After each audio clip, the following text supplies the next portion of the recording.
the paradoxical challenge. You have to stop looking at your physical situation.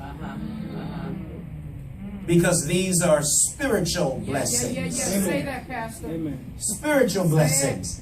And if you got a copy of the bulletin, what I wrote was this: the trick of human existence. And you need to define that word adequately according to the dictionary. The trick, the strategy, the unique something that you need to be successful is you've got to find out, how do I live in a space where I bring into manifestation all the spiritual blessings that are already mine into this physical realm. Are you hearing me? That's the trick.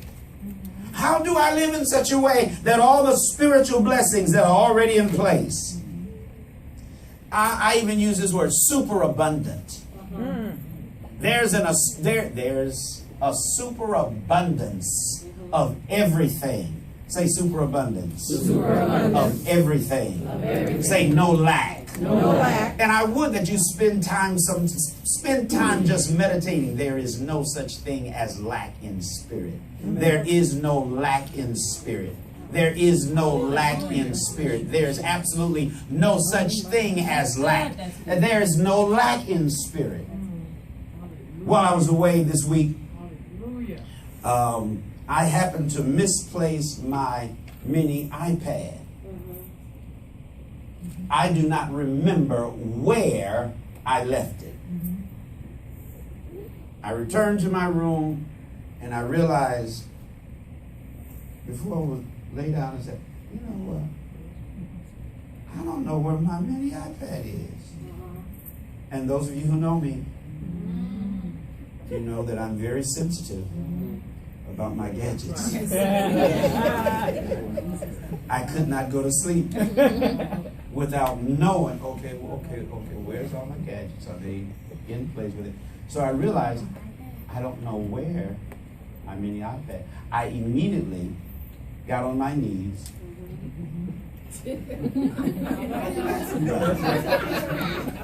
I immediately got on my knees and I did not ask God anything.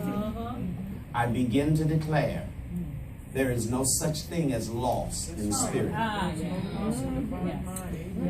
There is no loss in spirit. There's no such thing as lack. There's no such thing as loss.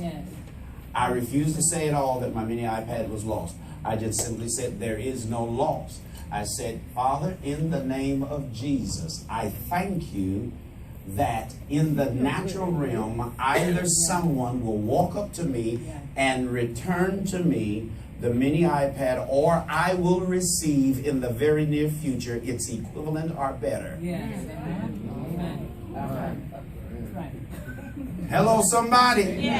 Stop accepting lack or loss. Tell your neighbor.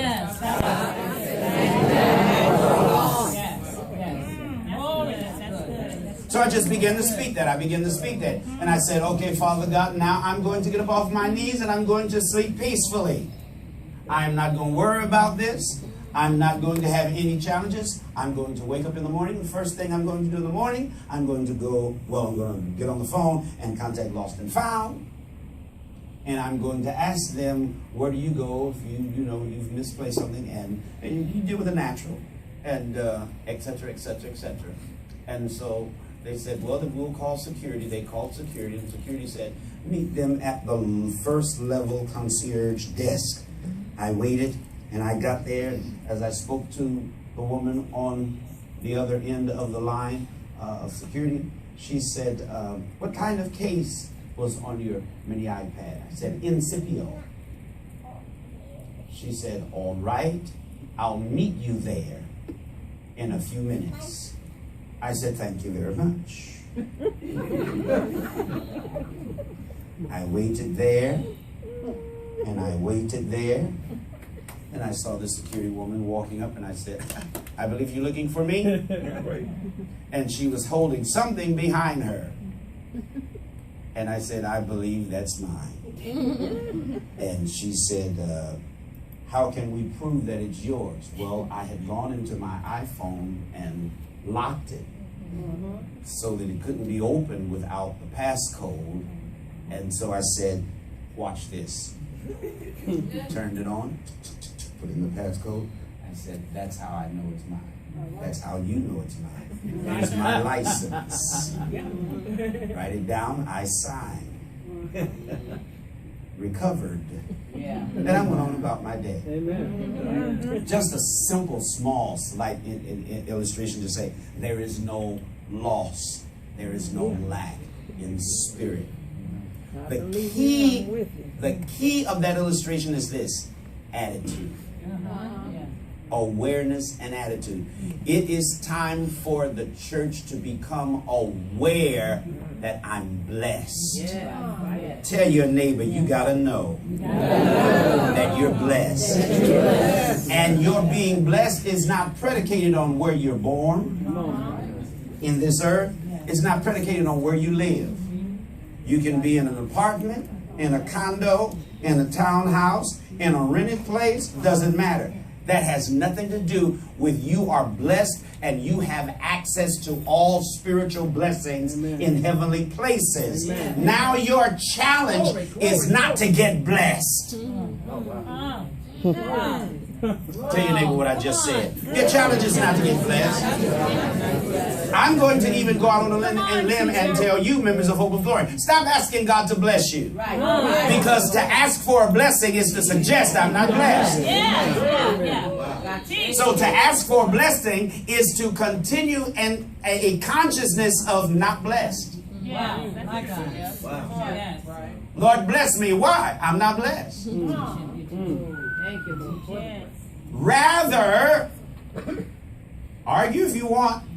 Stay unmanifested blessed.